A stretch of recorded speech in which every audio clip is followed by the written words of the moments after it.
there's an overall concept which is relevant to geomancy, which is what we'll get on to talking about in Quantum Leap, and to this work on people. And it's called Lifeforce energy, or in other cultures, prana or chi or quam, I think. There's quite a few different names, but in essence, it's the way I describe it is it's the efficiency with which the energy that circulates throughout the body is actually operating. And you can scale it at 1 to 10, or you can scale it on what's called a scale of biodynamic frequency. But in any case, it can be less than optimum. And that's the starting point for us in this work, in working with people. Where does the life force energy sit? That was Gary McDouall, and you're listening to The Regenerative Journey. From wherever we are, we acknowledge the traditional custodians of country throughout Australia, recognising their continuing connection to this land, its waterways, the stars in the skies since time immemorial. We pay our respects to the elders, knowledge holders, and to all the generations of First Nations peoples who have nurtured their unceded sovereign lands for over 80,000 years and continue to do so today. G'day, I'm your host Charlie Arnott, an 8th generational Australian regenerative farmer. And in this podcast series, I'll be diving deep and exploring my guests' unique perspectives on the world so you can apply their experience and knowledge to cultivate your own transition to a more regenerative way of life.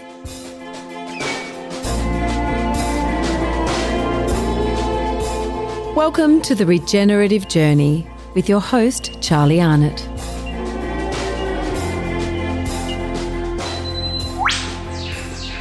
G'day, welcome back to The Regenerative Journey, and welcome to a wonderful interview with Gary McDouall.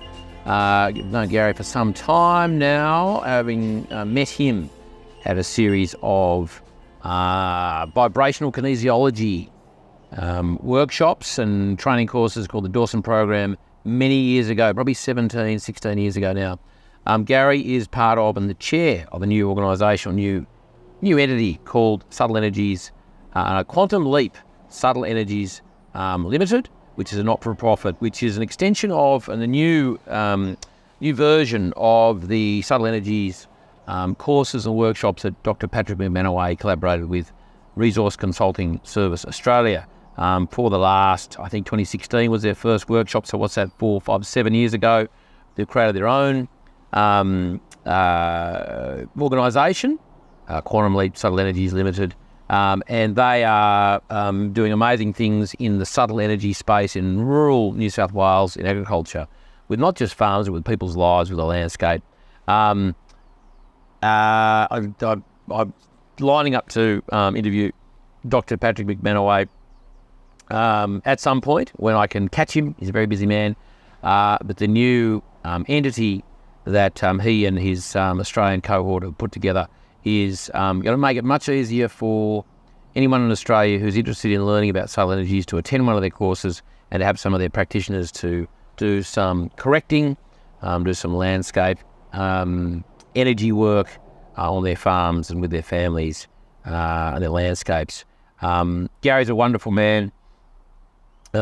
He came to visit with Kim Kiss, Linda, his wife, some weeks ago, and did some correcting, additional correcting to our landscape, our farm, and other things. Some weeks ago now. So, without any more rabbiting on by me, I trust you enjoy this wonderful Zoom. I was on the line, virtual interview with Gary McDouall about him, what he's doing for Australian agriculture, the potential for subtle energy use in farming and in the landscape, and I trust you enjoy this interview with Gary for the Regenerative Journey as much as I did recording it. Gary, we've already started. Welcome to the Regenerative Journey, and welcome to a session to talk about you and subtle energy. How are you and where are you? I'm very well, Charlie, and I'm in beautiful Bingara in northern New South Wales. Have you had rain? Can we get that question, up and out? The essential question when you're in the country. Yeah, But you got it. Yes, we have. It's actually a magnificent season. So farmers will be happy. Because it wasn't that long ago, in September, October, and then early November, it was pretty dry and pretty bad up there. I was buying cattle out of that part of the world. Well, it was. How much of that was just people being petrified that we were in for a repeat of 2019 to 21? I don't know. In retrospect, it really was just a dry spell, and we've had plenty of those, certainly over all the years that we were farming. Yeah, that's good. Well, we're going to get into your years of farming too. Garry, so where did it all start? Where did Garry kind of appear in the world? Let's go there, straight to that. So I'm born and brought up in the country, up in this part of the world. Then went away to school and university. Did an economics degree at Sydney Uni. Met my wife Linda at uni, and so we've been together for about 55 years, I think. Wow, good or on you. thereabouts, which is not a bad innings, and incredibly lucky to meet your life's partner so early on, and for it all to work as well as it has. Both of us came from a rural background. Neither of us had any intention, really, of going back to the bush. And I didn't actually really enjoy the land all that much when I was a kid. So I was quite happy to go away to school. And then I got involved in finance and merchant banking in Sydney, then in London for 4 years. Then back to Sydney again. I ran my own business broadly in that area for about 6 or 7 years. And then when we had 2 small boys, we started to think about their upbringing. And all of a sudden, on the way back from a holiday, I said to Linda that I don't think I want to go back to Sydney much. And she said, well, I've been thinking the same thing. And that was the start of a conversation that really only took about 6 months. And we had a bit of a window of opportunity. We'd actually done reasonably well in Sydney. We accumulated enough to buy another property, which is what we did. And we bought a property up in this part of the world that dovetailed in with the family interests. And so that gave us a combination of independence and scale, and set us up fairly well, really, for what then turned out to be about 35 years as a farmer. And tell me, getting just back to your comments there about when you were a child, you didn't really like farming.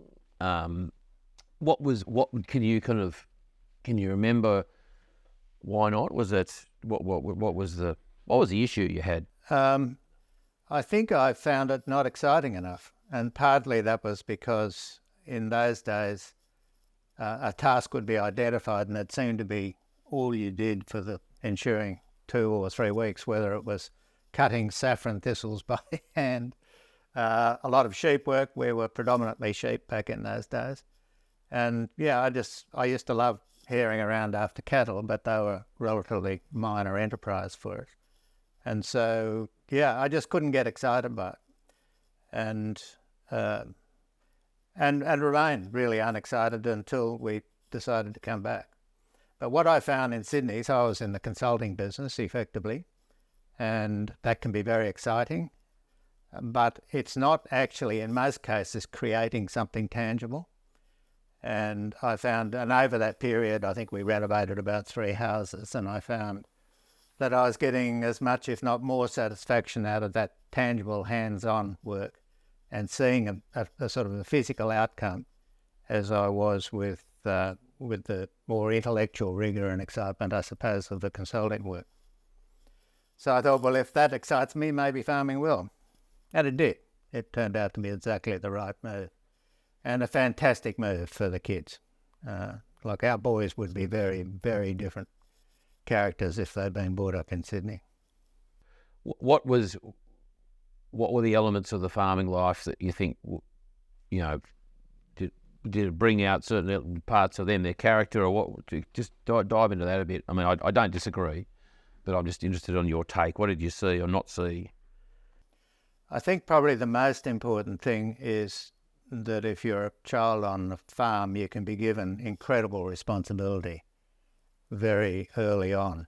If your father or parents are doctors and lawyers or Indian chiefs, it's very, very hard. Son, come along here and hold a scalpel. But on the farm, I mean, I can remember kids when they were very, very young, sitting in behind big mobs of cattle on horses with the responsibility of bringing those in. And that's sort of stuff I think is priceless, really, in terms of building character. Were there any times when you or Linda thought, oh, maybe there's too much character being built? Well, no. And in fact, the boys, like, they grew through all of those years, and they've done remarkably well in their lives since then, and we're incredibly proud of them. I don't think, well, certainly they would have had a very different pathway through life. They have both actually become farmers, but their farming interests are relatively small compared with their other activity. But they've still got their farming kick. Did, when you went back to the farm, knowing that when you were there growing up as a child, that there were lots of elements of it that were not exciting, did you consciously go, right, I'm just not going to do 2 weeks of bird chipping, or I'm just not going to do the same style of farming? What was the bit you had to get over or not do the same way? Well, that certainly. So, yeah, we made a conscious decision to vary the workload, particularly as far as it involved the boys. And so it became relatively exciting compared with when I was being brought up. And that predated our sort of move into regenerative farming. So we went back into a family entity. We had that independence in having our own farm, but we still ran it all in the early days because we had a lot to learn. I'd left for boarding school when I was 10, and so it was a 24-year gap before we came back. So we did have a lot to learn, but fairly quickly we decided that there had to be a better way of doing many of the things that we were doing.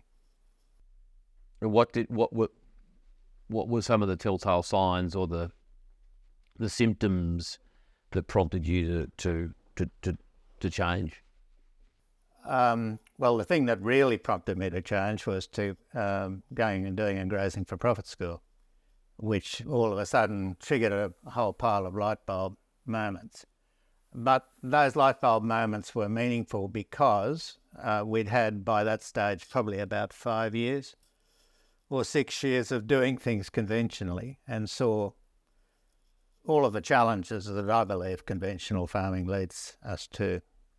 And so really just a lack of engagement with the land, soil, erosion, all of the things. I mean, it was a very traditional family farm and run in a very traditional way. Very similar, of course, to everybody else in the district. And unfortunately, I think a very significant proportion of the district still farms the same way. And that's universal, really, right throughout Australia. And it was a mixed farm, Gary. What were you doing the same as everyone else? It certainly had been a mixed farm. It was a mixed farm when we first went back, although predominantly cattle by then. The sheep went away sometime when we were overseas. What happened? I left the gate open. More or less, I think. No, it was decided that cattle would be more profitable, which they were for a year or two, and then I think they hit the beef slump, which also happened while we were away. So, so we could see, and my background's finance, so I could do the sums, and I could see that for all of the effort that was going into it, there really wasn't the sort of return that there should have been or perhaps could have been. And what prompted you to do GFP? Was it just an ad in the paper, a mate said you should do it? What was the catalyst there? I can't remember exactly, but I do know that I made the mistake that we've not repeated ever since, which was that I went off without Linda. And it was a week. It was the early years when the boys were away at school, so there was a fair bit on. But anyway, having got there, it was in Dubbo. There was Stan Parsons ran it. Did you ever come across Stan? Yeah. He was a master educator. There was 70-odd people there then at that course. And how long ago do you reckon? 92, probably. 91, 92. It was one of the very early ones, and it was actually the first one at which Terry McCosker did the session. Really? So, yeah, right. It was Terry's first foray into actually teaching the GFP. Wow, But he cool. only did, I think Stan might have allowed him a couple of hours. He'd have done ruminant nutrition, wouldn't he? Well, even then, yes, that was his passion because that was his background. And when I subsequently moved through to teaching GFPs, you could still see that strong preference for nutrition. Terry was an absolute, insisted on those courses running according to time. But when it came to nutrition, I think a different rule applied. That's a bit cheeky. Did you say you were teaching it? No, when he was teaching it. Not when he. No. He taught it. I taught it for 10 years. Did you? Yeah, which was a fantastic privilege. It's a great course. And that's obviously with RCS Australia. It is with RCS. Yeah. Wow, I didn't know you did that. That's fantastic. Well, you joined a long list of, pretty cool people who've been the facilitators of that. You and those others on the list have changed a lot of lives in Australia. Well, the GFP changed ours and started that journey to doing things differently on farm. And that journey, we owe RCS an awful lot, really, for not just what we did on farm, but the exposure to so many other things that have influenced us in the course of our lives. So let's get to that. Oh no, let's just put that bit on hold. So tell me, back to sort of the GFP and a catalyst for change. What were the next sort of steps when you got home? What did you do, and kind of what path did you start leading yourself down into this crazy world of regenerative farming? Or well, at around about the same time, we'd been through that bout of succession. So my father, he was still there, but he stepped back from the day-to-day management. We effectively split the assets, the farming assets, between my brother and myself, and so we then had the independence to do things differently. We'd always had that to a degree because we owned our own farm. But so there was a little bit of persuasion of my father. My brother was doing his own thing, and he continued along pretty much the same sort of track. But Dad was very open to change, and so it worked. And so grazing management was probably the first thing that we addressed, and that, as you know, is the big one, getting water in particular, and wire. We were running around about sort of 12 to 14,000 DSCs, so it was a reasonable sort of an operation, and quite a lot of money back then to set it all up. But we did, and we saw some dramatic changes, as anybody who's done that will attest to that. What did you see for those who haven't had the first-hand experience of that? Oh, incredible increases in ground cover, growth. We weren't the best grazing managers in the world, but I think we did a reasonable sort of a job. And productivity probably maintained, not necessarily increased, but cost of production dramatically lower. Because concurrently with that, we withdrew from the things that were features of our high production model beforehand, which is the flooding of oats and the cycle between oats and so-called improved crops being lucerne predominantly, or lucerne-based pastures. So we moved away from all of that, and we took a conscious decision to go back to native grasses, which was regarded as very peculiar at the Upper Horton Sports Club. Is that you actually sowed? You were sowing native pastures, or you just let them? We let them evolve, and in most cases that transformation took place very quickly, sufficient to say, well, wow, this is amazing. The heavier country, we had about 1,000 acres. I'm still in acres on Yarraman, which was the property that we'd bought, which was much heavier country, and it was slower to change, but when it did, it changed very, very quickly as well. And so we saw that, and concurrently with that, and as part of that RCS process, as you would know, we went and saw a lot of other people we went to a lot of kit days and further education. We really became almost education junkies, I think. And so it wasn't just our experience. We could see it all over the countryside. That's the great thing about RCS, isn't it? That, they facilitate those kit days. I mean, they're doing a lot more education, different kind of levels and platforms for doing that. But, back then, and certainly when I did GFP and the, next couple of years, the support from them was invaluable. And that was the most valuable thing I found, was going to someone's farm and seeing what they're doing and swapping yarns and ideas, and it was just, and finding my tribe.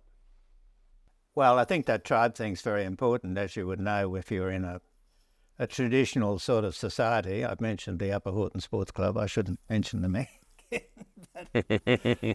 They won't be listening to this. We'll make sure they don't. But yes, to associate with like-minded people, or not like-minded, sort of does suggest that you're all of a tribe. What we found was that we found a lot of people who were challenging the norm and looking for ways of doing things better, and that's what we found exciting. And in all of that and all of that exposure, you found your own way of doing things, and the way each person on that journey does things is different from somebody else, because their asset base and farms are fundamentally different. Now, talking about challenging the norm, let's get to, I guess, one of the current stage of your life, or a chapter in your farming journey, was subtle energy. Tell us how you introduced to that, and how and why. So the first experiment, and again, this is part of the many different things we've been introduced to through RCS. We've been members of an RCS group called Growth Link that I think you're familiar with. And it's just a group of people who've been through the RCS courses and like the idea of getting together with other adventurously minded people. And Peter and Anne Downey, you may know, have you ever interviewed Peter? No, but that's a great idea if I get to Tassie. Yeah. So Peter and Anne Downey, I think they're the largest landholders in Tasmania now. They were members of GrowthLink at the time, and they'd had exposure to this extraordinary character and program called the Dawson Program. And they came to GrowthLink and gave just a brief introduction and asked the group whether they wanted a more detailed explanation. The group said, yes, that sounds fantastic. And Linda and I came to that next meeting. And as with this work, it's always good to have a few exhibits. And Linda and I got selected by Peter as exhibits A and B, because although we didn't know it, we were very significantly out of alignment. And half an hour of that work with Pete in front of the crowd just changed my life. Me in particular, Linda probably to a lesser degree at that time. But physically, I had a lower back problem. Most farmers will sort of relate to that. But mine was sufficiently serious to wonder whether I could continue farming, and I'd go off to a chiropractor or a physio. Well, at least once a month, I'd try to restrict it to that. But it would only last 2 or 3 days, and then it'd be back again. And half an hour of this work, energy work, and I've never been to a chiropractor or a physio ever since. And that's about 24 years ago.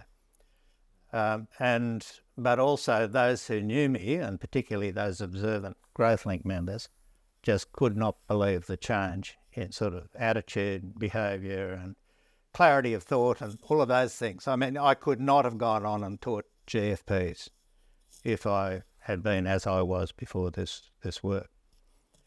And so when you get that sort of personal experience, it makes you just want to learn more, which is what both Linda and I then did.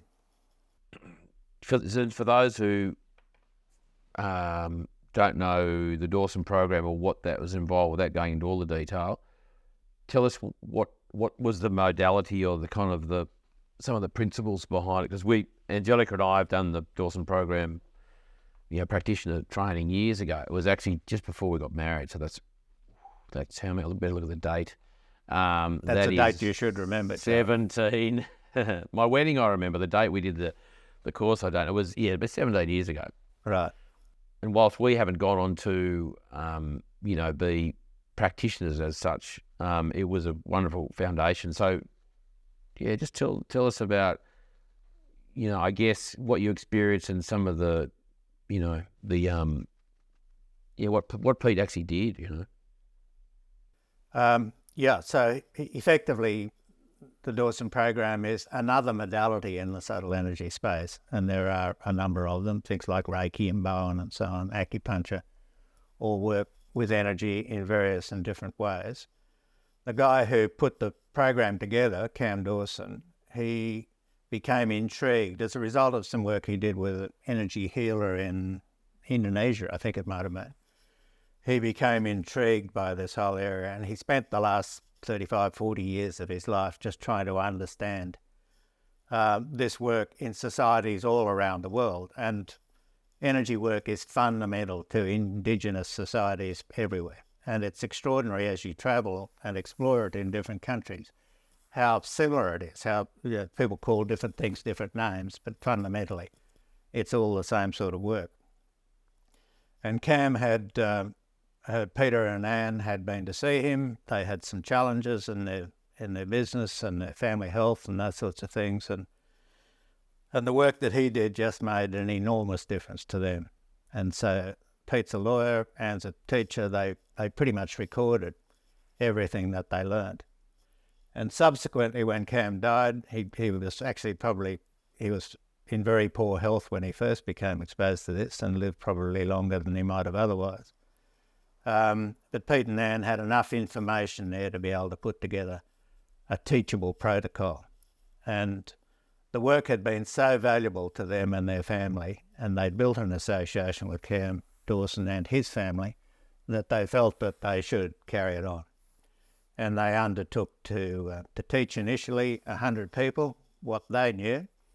And I think in the end there was about 140 before they took a break. Incidentally, Pete's back doing some more of it now. Is that right? That's cool. And so kinesiology, vibrational kinesiology is a big part of that? Yeah, so the essence of it is that we, people, like every other thing in the world, are made up of energy. And energy works in fields and waves, and those fields and waves, as I've said, they're called slightly different things in different parts of the world, but they're all in essence the same and have been well recognised for thousands of years in many cases. And those fields and waves can get distorted for a variety of reasons.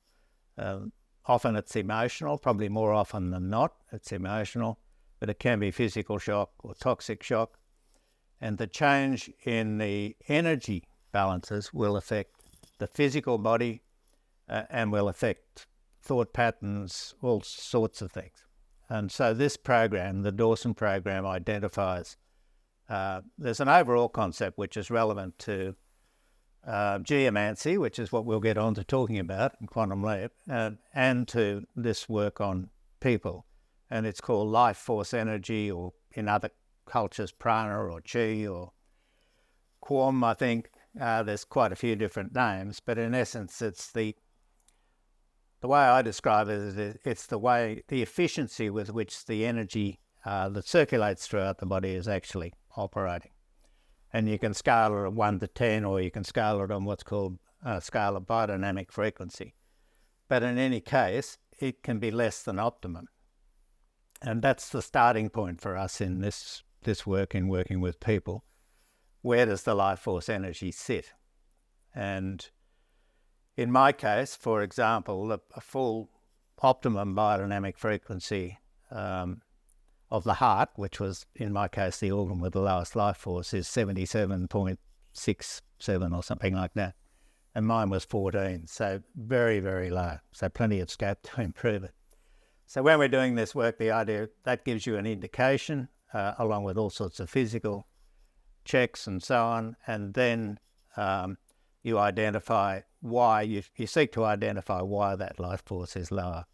And you just work logically through the various energy fields, determining which of those fields are out, why they went out, when they went out, just enough to trigger the subconscious mind to actually remember the event. You do that by a form of dowsing, which is muscle testing, or kinesiology. That's what kinesiology is, the art of muscle testing.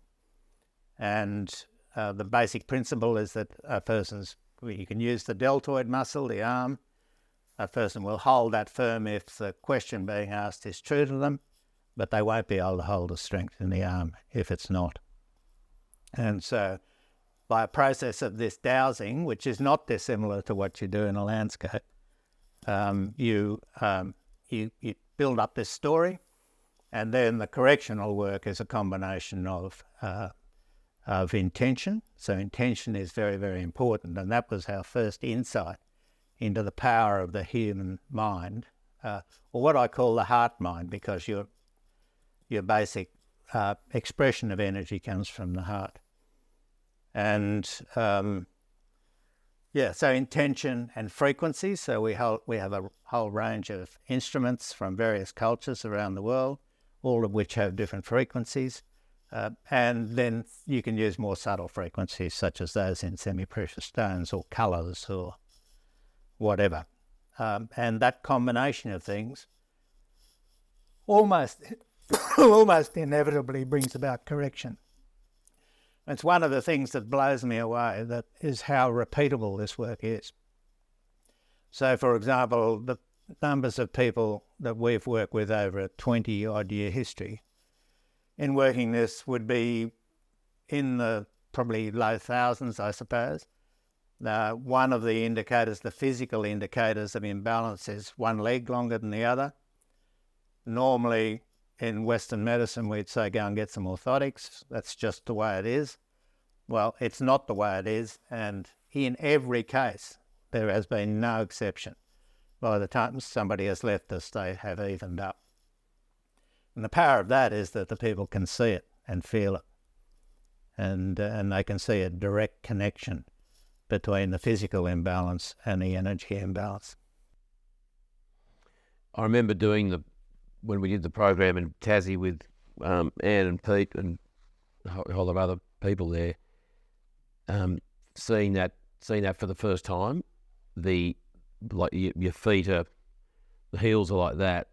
People can see that, and they're out, and then literally there's a bit of spooky wah, a bit of chiming or whatever, and you can see the leg just literally do that. Just gets even. It moves. It's freaky. We saw that many times. Yeah. Anybody who's done one of those courses will have seen it many times. And in fact, the courses are really powerful because of the power of collective consciousness. So when you get a lot of people standing around looking at people being corrected, it tends to accentuate the sort of corrections that take place. So you see some amazing things, as you would have done in your course. Yeah, it was fascinating. So that was a bit of a personal catalyst, or moment of. Were you just curious about where that could go there, or did something present itself, which seemed the obvious next sort of stage?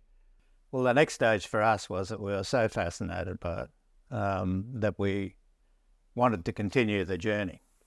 And I think we went back and forth to Tasmania about 11 times over a period of 2 years, which culminated in us, both Linda and I, gaining practitioner status. And we've then gone on and used that actively ever since. And it introduced us to the part of the Dawson program that overlaps into geomancy, which is the ability to leave an energetic, a negative energetic, or positive for that matter, but impact in a physical space. And so that sort of starts to move towards where we are with broader landscape energies. So what was your first experience of that, or where was the? When did? Yeah, keep going. Well, you would have seen that component also, because very much part of those courses, that you can, with intention, you can either find, for example, a chair in a room that has adopted the negative It's normally a meridian, which is the way the energy circulates around the body. But somebody sat in that chair and they were out of balance energetically, and that emotional impact has transferred through to the physical space of the chair, so that when somebody else comes along and sits in that chair, they will go out of whack in the same way that the person who put that down. The same can happen in a room. And of course, that then lays the foundation for understanding how it can take place in much bigger spaces, which is what you get when you start to talk about farms or businesses or whatever.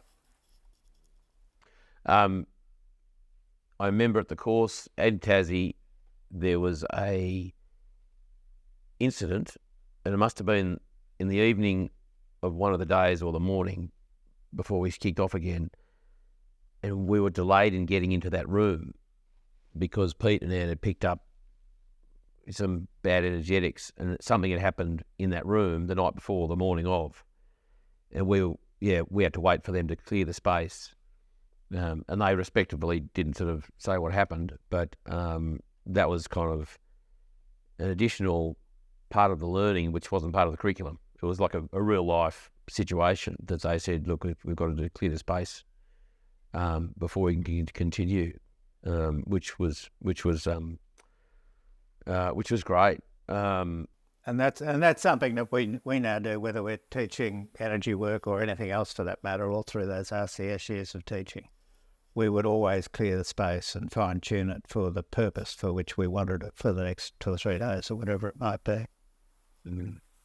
And it's also hotel rooms, like there's a big turnover of people and leaving all sorts of stuff in those rooms, isn't there? So I always think of that. I'm not at the point where I can necessarily clear it effectively, but Angelica's actually she's really switched on. We've stayed at Airbnbs where she has just not slept, and she can smell smoke. Like she can smell cigarette smoke, and no one else can smell it, but she picks that up. And then one time we stayed in a place in Sydney. I chose it, and I'm no longer allowed to choose Airbnbs in Sydney anymore. But she said, well, she can probably muscle test which Airbnbs are going to be suitable. Yeah. And she said, I didn't sleep last night. We left early. Well, we didn't stay the second night. And she said, something happened in here, and there was a nasty smoker in this room, and at some point. But there was no smell. There's no smell of smoke. And meanwhile, you slept like a baby. Yeah. And I'm saying, no, that was me out the back having a ciggy. So that was sort of, she's very intuitive.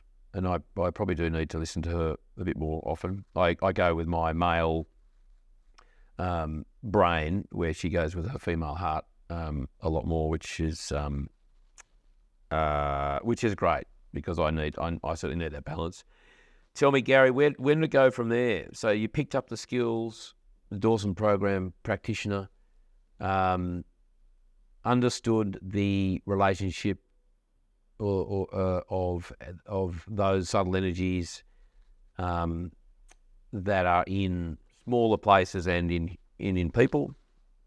When did you sort of experience that in the wider landscape, like on farm, literally? So the first time RCS brought Patrick McManaway, and that's the first time we've mentioned him on this podcast, but RCS brought him out to Australia in 2010 for their 20th anniversary of the first GFP that they taught, and not so many years ago we attended the 30th. I think you were there, weren't you, Charlie?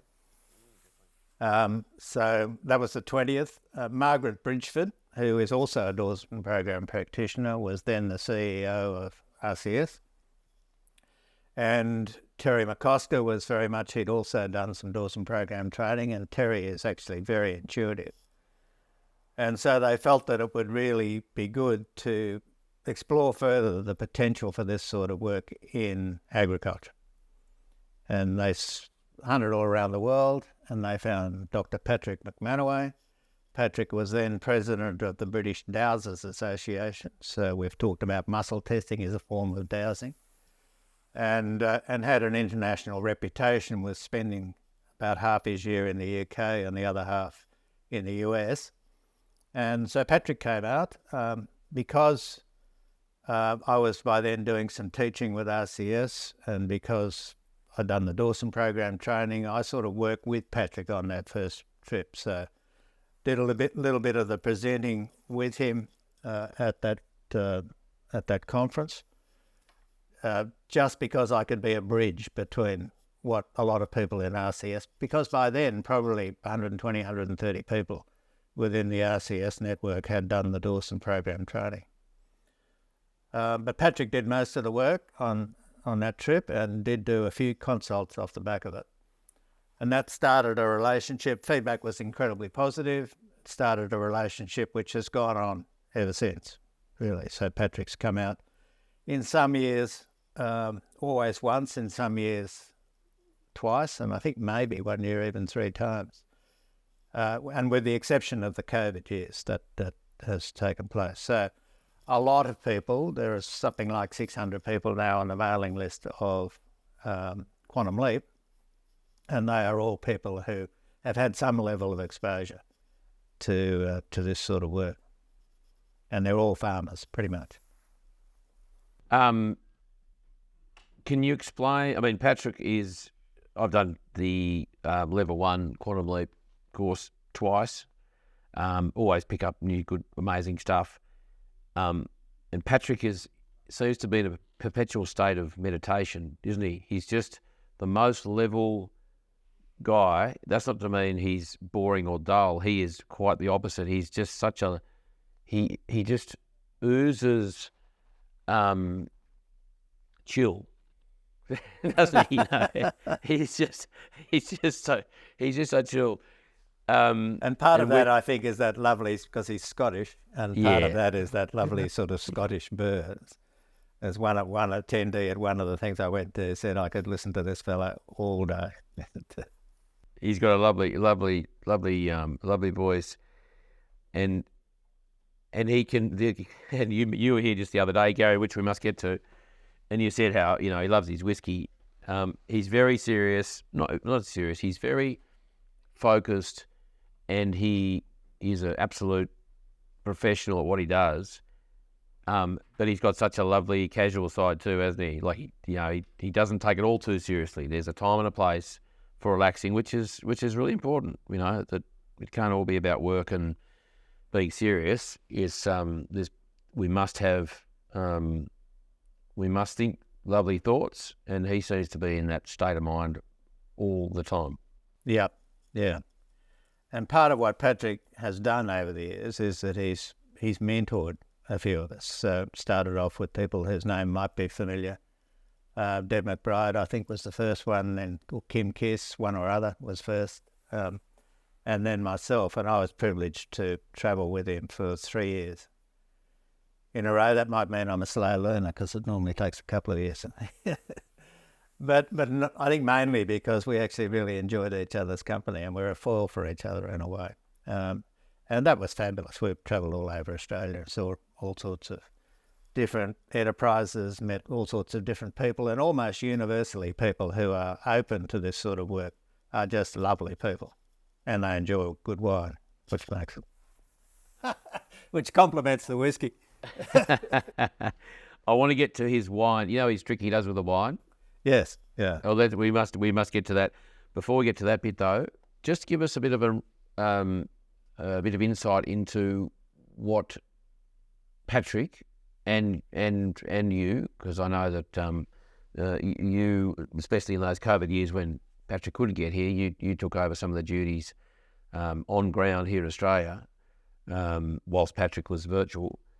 What are some of the things that you teach? Like, what's the significance of these teachings for a farmer, for those farmers who are curious and want to know more about this sort of stuff?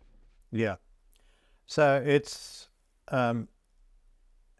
not divorced from the work with people to start with, and it's probably something that I've been stronger on even than Patrick, which is the challenge of, can you have people who are not balanced and have a balanced landscape, or do you need to work on the whole?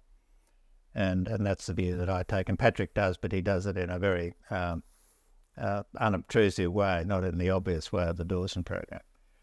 And so a farm visit will normally involve some of the work on individuals, but then it's a question of looking at the farm as a whole. Now, the farm is energy, just as everything else is energy, and everything within the farm is made up of energy. And in the same way that you can get imbalances within the human body, so you can get imbalances in the landscape. And they can be caused, there are a number of natural energy flows, both below ground and above ground in a landscape, and they've been well documented in a whole variety of societies over, again, thousands of years. And they can have implications, those flows, where they're located. They can be either positive or negative in terms of human health, positive or negative in terms of livestock and livestock health and behaviour. So it's a question of understanding those energy flows on the space. I mentioned before life force energy. So again, space can have a life force energy. So one of the first things that you would look for is an overarching sense of the health, the life force energy of a property. And then you start to drill down as to why it might be less than optimum, in the same way that you do in working with a person. And then it's just a question of understanding all of the things that can impact on the energetic health of the landscape. And they can be anything from the same sort of residual energy, negative energy that you would see in a room, can also extend to a much bigger area, and the sort of things that might happen there to come to our current sort of society or white man society. Things like successional issues, for example, will potentially leave a sense of grievance in the landscape that just really needs to be cleared before the landscape can move on.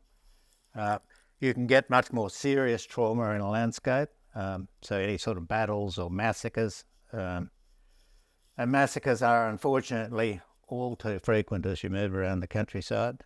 Normally not the big ones that may have been recorded, but just smaller ones. I have had one situation where there was actually a battle between two Aboriginal tribes that left a significant stain on the landscape. And a whole variety of other things, border disputes. There's quite a litany of things that we probably don't have time to go into here. But the process is to, again, identify what part of the whole of the property is actually impacted by whatever it might be that you've identified, what it is that's needed to correct it. So you find enough information to effectively trigger a sort of conscious remembrance of the issue, and then use the same sort of combination of things, intent, frequency, and so on, to actually bring about a correction. And the goal, as with people, is to lift the life force energy back to absolute optimum. That's the healing of hurts part of it. So the idea is you remove the hurt from the landscape, restore the life force energy. The next part of the program is to make sure that the property, if we're talking a farm, is absolutely fit for purpose. And there's an amazing amount of countryside in Australia that actually doesn't know that it's a farm yet. It's never been through that sort of energetic transfer, even though it might have been farmed for a couple of 100 years. Our experience with Patrick, he came and looked at a block of land. Actually, you came to look at the block of land, didn't you? You were there on Byron Bay. That's right. Back in, it'd be 5 years ago now, I think. 5 or a bit more. That's right. And what was fascinating, and it's probably something I can't remember, I didn't pick up when I did the training with Patrick, was you guys kind of identified that the landscape there, which had probably never had this sort of stuff done to it, not in white man history at least, the landscape didn't know anything about boundaries.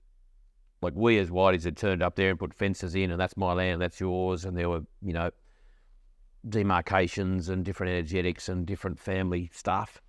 But as a landscape, it was just the landscape, and there was some probably indigenous sort of overlays there.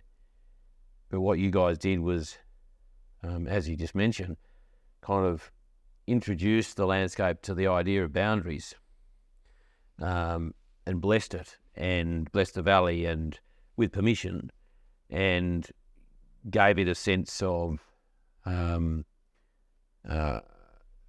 well, I guess in some ways what the new, not ground rules were, but just what had happened to itself. Like, hey, this is a new kind of set of constructs in this landscape. And so that was fascinating, and I guess in some ways you did that on behalf of the whole valley. And that was amazing. So one of the things that intrigues people is how do we effectively communicate with the landscape, and that it's interesting. There was one of the weekend papers a couple of weeks ago had a very detailed analysis of quantum physics and quantum computing, and which, of course, as you know, billions of dollars are being thrown at, and nobody understands. And one of the chief scientists in this area, chief international scientist, said one of the big frustrations that he had is that he can't explain what it is that they do. And it's a little bit, we're working in the same space. Quantum physics is working with all of the energy that is not the energetic frameworks that we can scientifically measure.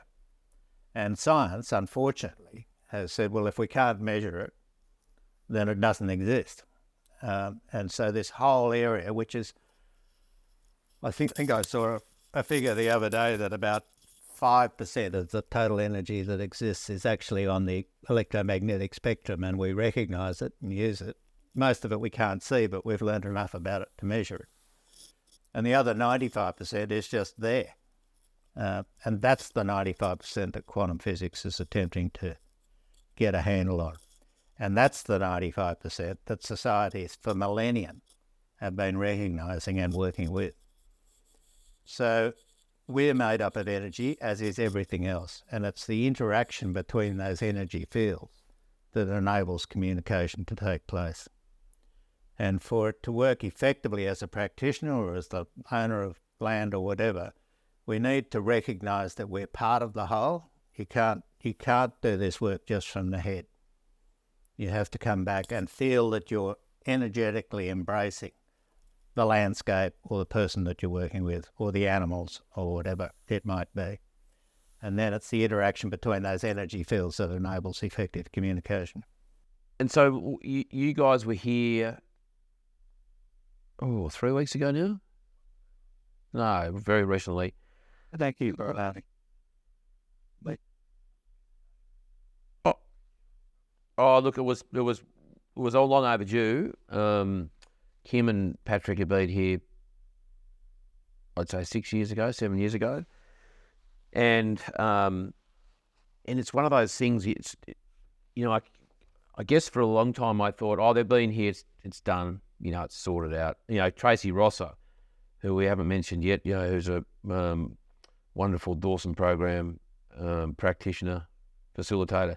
She had come here many, many years ago and found all sorts of interesting things. As you said, conflict and massacre and trading areas where there was no doubt conflict as well. And she did a lot of clearing, but it is somewhat of an ongoing thing, isn't it?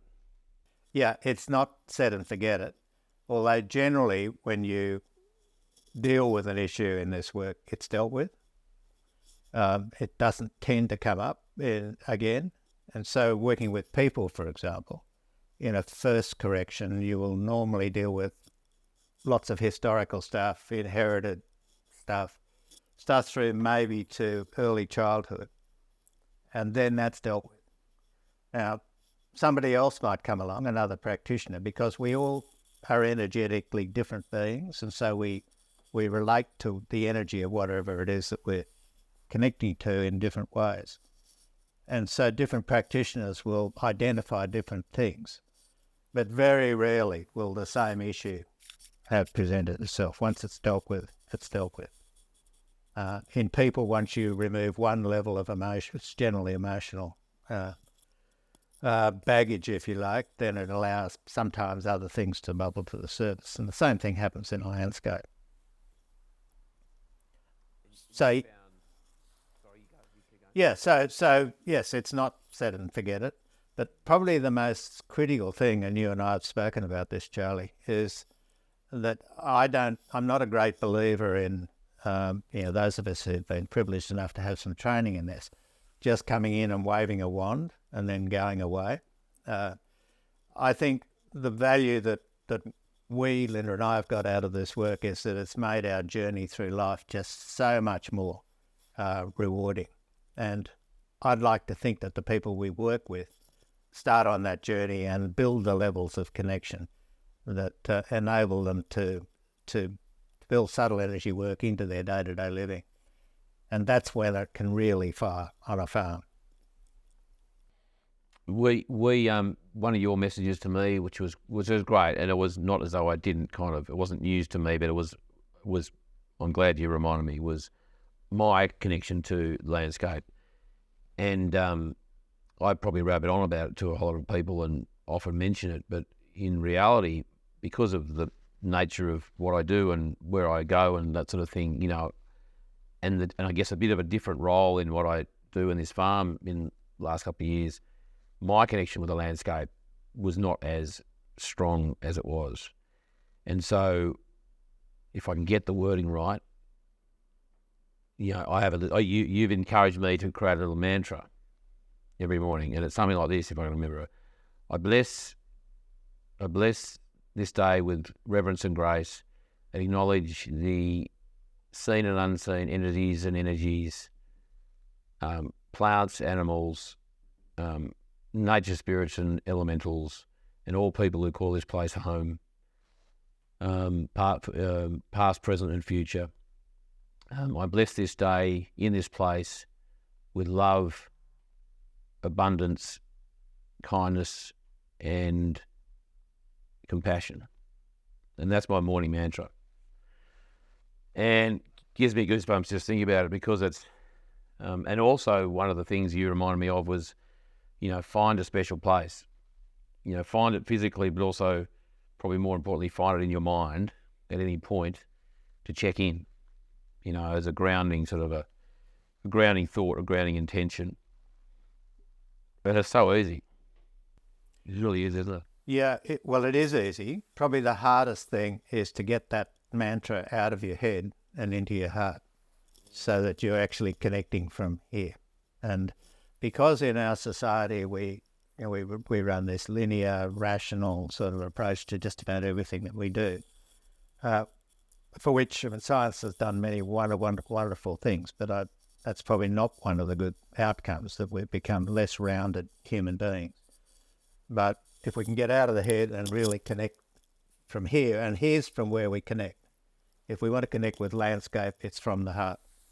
And so it's sort of a conscious transferring process to do that, come out of the head and into the heart. But it's the guts of it, really. Oh, totally. And I'll stop using the excuse that I'm a male now, Gary.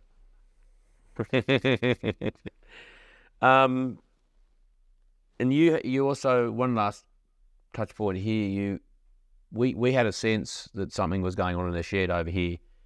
We had some incidents with animals that had been quite alarming. And you and Kim did some work there, and you kind of excised, in some ways, something out of there. If I'm happy for you to share that, unless you think you shouldn't. No, I'm happy to do that. So there had been some incidences. It was the trigger point really for us getting together again, wasn't it, Charlie? With a couple of horses that died in very similar circumstances and in the same spot, more or less. So I had a look at the area on a map, essentially, which is another area of this, which is probably a little difficult to understand, but determined that the life force energy of that area was actually very, very low. So on a scale of 2 to 10, it was down about a 2. And it was impacting a reasonably large amount of a relatively small catchment, including quite a large and very beautiful lake or dam that sits right next to the house. And so I just got a sense that it was caused by what we call an earthbound spirit, or in more common terminology, a ghost. And I'll just diverge and talk about that for a second, because the ghosts are incredibly common. And in this work, you come across them all the time. And in essence, most societies in the world, in comparison with our Western societies, have a whole process around death that enables the spirit of a person to make the transfer to the spirit world. That would be called different things in different society. But sometimes that doesn't take place. And in particular in our Western society, where we don't have that sort of 3 days that is normally a process around death. And in particular, it takes place where there's been a sudden death, could be an accident or a suicide, nearly always. Or somebody has died and they're energetically, and that was the case in this one, they're energetically way out of balance. And they didn't want to go through to the spirit world until they were balanced, effectively, because they're fearful of what they might find there. And so there's a whole pile of things around ghosts, but the point is that they're real. Young children are very intuitive. They haven't had intuition knocked out of them like we tend to have had, and they will often see it. And in fact, I think in this case there was another ghost in the house that was sensed by your daughter and by Ange. And of course, we as parents tend to say, "Don't be silly, darling." But you should never do that, because they actually are seeing something. And then there's a process of identifying that, working out why it was that they didn't make the transfer to the spirit world, what it is that you need to do in order to make that transfer take place. And there's a sort of almost a ceremonial process around facilitating, and that's all you're doing, facilitating the transfer. And you can actually see it. You can see it and feel it when that actually happens. But it's common. Like even here in our little town, I think and this sort of energy work is not something front and centre of what we promote locally, but I've probably done, I don't know, half a dozen buildings here who've had ghosts actively present, and so actively present that people were well and truly aware of it. Like things like physically moving furniture around and that sort of thing. So they're very common. And in this case, yes, that was having a huge impact on the life force energy of that part of the property and of the water in the dam, and in that case, simply correcting the residual energy of that person, who died about 70 years ago, was sufficient to enable him to pass to the spirit world, and for the effect of that negative energy effectively to be lifted. He wasn't a really very nice man. He'd done some not so nice things in that immediate part of the property. Well, I'm very grateful that he's moved on, and he's hopefully moved to a better place, and our old shearing shed feels a hell of a lot better. And you said that you tested the life force in that area, and that it increased considerably after that. Garry, conscious of time, we haven't got to one of the other important things to mention is over the many years, and Patrick's association with RCS, which has been wonderful and changed the lives of many, many people.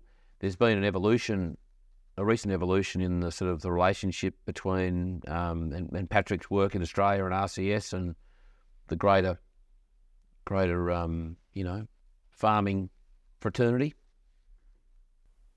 We'll talk about that. Well, there has, and it followed a change of management at RCS, and the decision by them to focus on what they call their core business, which are the schools for which they're renowned, all based around grazing for profit and farming and grazing for profit schools, but then other things that flowed on from that. So they decided, they also recognised that the potential for the Quantum Leap program, and it was called that within RCS, is significantly greater than just in farming. And yet nearly all of the work that had been done over those 13 years was done on farms. And so they were very, very keen that the work continued there and that it run in parallel with RCS itself, and then in the same way as entities like KLR Marketing and so on have continued to operate but run parallel to as recommended sources from RCS. They were keen that that would take place. So a group of us got together at quite short notice, and we put together, and they're all RCS alumni, and they're all people who've had some exposure to this program. And they all think it's absolutely critical that it continue and be allowed to expand. And so we called a meeting and in half an hour we put together sufficient money, in fact a very generous amount of money, all by way of donation, to effectively allow us to continue the program. The first point of which was to bring Patrick out for the planned trip, which has just recently taken place. And Quantum Leap Subtle Energy Limited is a not-for-profit? It's a not-for-profit. The reason for that is that we practitioners in particular, that's Kim and Deb and I and Patrick, felt that we didn't want to impose hard commercial sort of, and that was part of the challenge because RCS were running the returns on this sort of a program alongside the returns on their other activity. And they were okay, but they weren't fantastic. And we just wanted to take that commercial imperative out of it because essentially we're all in this for the greater good, really. That sounds a little bit sort of waffly, but that's in essence why we're doing it, rather than for the money. And so we formed a not-for-profit. That still has to be commercial, of course. And the terms and conditions of Patrick's last trip, it was commercially a very satisfactory trip. But and we formed a board, which is one of the really exciting things about that is the age of the people who are part of it. And essentially my role ended on the chair of it, but I just said, look, I'm here to help facilitate the transfer from RCS and facilitate the first couple of years, and then I'd be nothing more delighted than the younger people who are part of it to carry it on. And we're well on track to do that. There's some great young people who are involved in the board level. And I suspect we're now really looking at how we build the number of practitioners. At the moment, we've got 4 practitioners counting. Patrick, Jem Green, who I think you know, has been travelling with Patrick on this last trip. We'll probably do it on her. So she's a practitioner in training. And we've just devised a much more flexible framework for practitioner training and accreditation for the future. Because, we're just scratching the surface. There's a tiny proportion of farmers, just as there's an appallingly tiny proportion of farmers who are on the regenerative journey. There's a smaller proportion of that, again, who have any exposure or understanding of subtle energy, and yet it is so powerful. I mean, Terry McCosker is now on record a number of times, you will have heard him say, that the missing link is an essential component of, and probably the missing link in regenerative agriculture is an understanding of subtle energy. And he will talk about the freebies, which he always has spoken about, the freebies in terms of sunlight energy and rainfall. And the basis of regenerative agriculture is really gaining the maximum efficiency out of those 2 free inputs. And an understanding of subtle energy is also free and can have a huge impact. I mean, the general rule of thumb from all of the work that we've done now over those 13 years is probably an increase in productivity in those situations where we've been able to measure it, of around about 30%. And that's extraordinary, really. Significant. Because that's on top.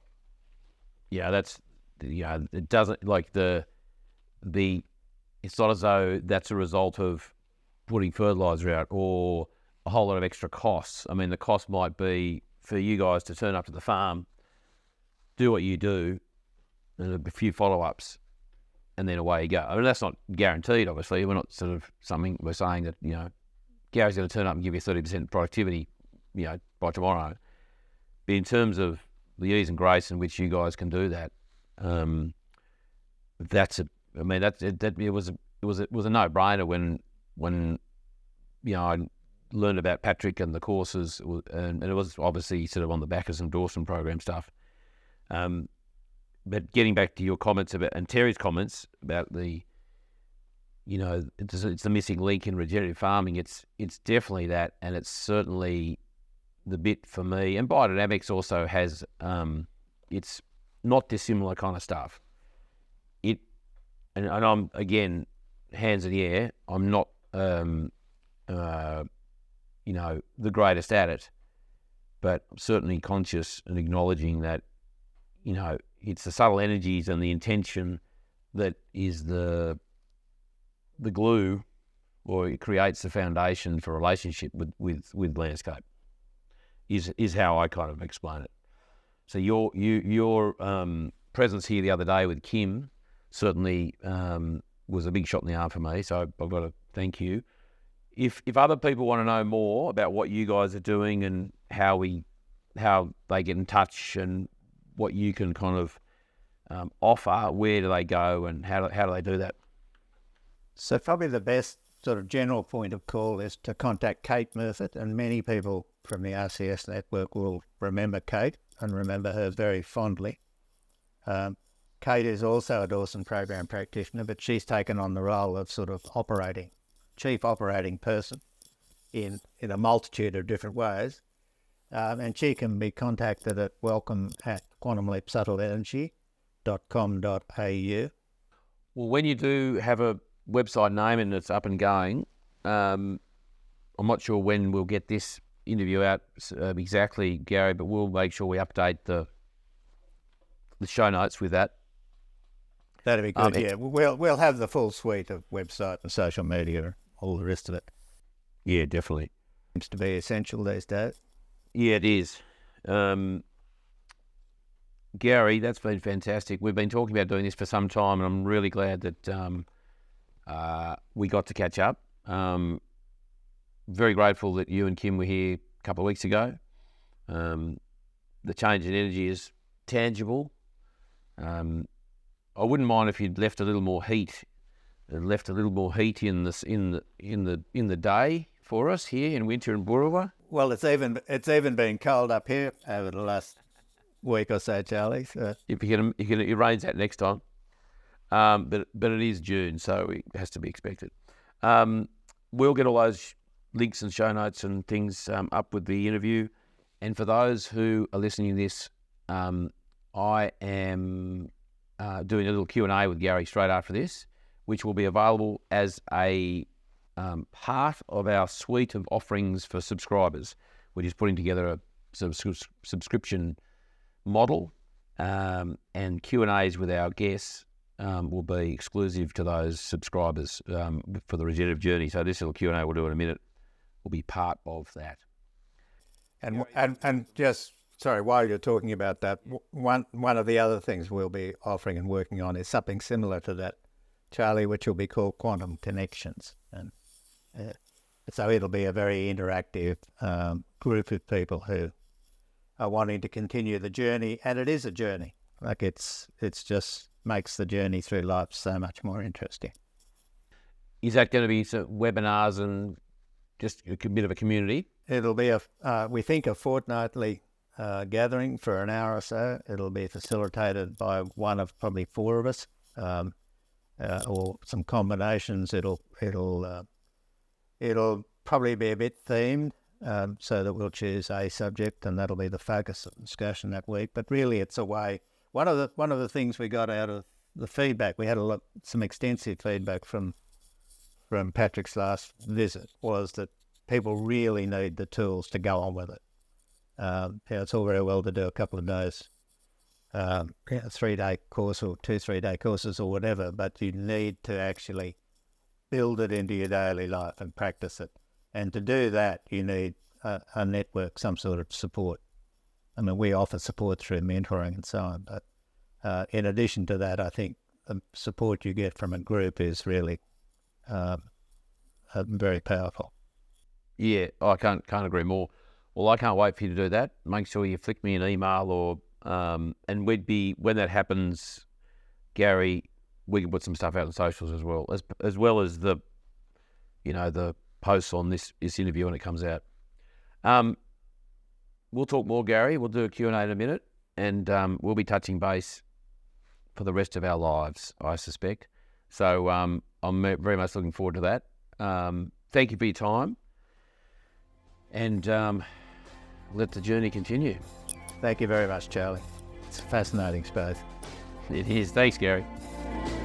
This podcast is produced by Rhys Jones at Jaeger Media. If you enjoyed this episode, please feel free to subscribe, share, rate and review. For more episode information, please head over to www.charliearnott.com.au.